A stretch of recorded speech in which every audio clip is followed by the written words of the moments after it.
اقرأ باسم ربك الذي خلق خلق الإنسان من علق اقرأ وربك الأكرم الذي علم بالقلم علم الإنسان ما لم يعلم كلا إن الإنسان ليطغى أن رآه استغنى إن إلى ربك الرجعى أرأيت الذي ينهى عبدا إذا صلى أرأيت إن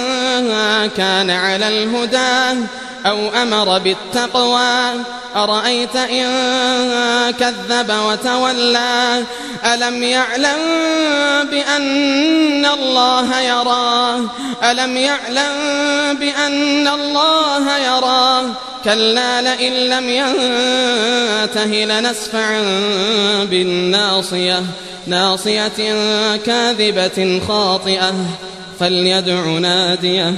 سندع الزبانية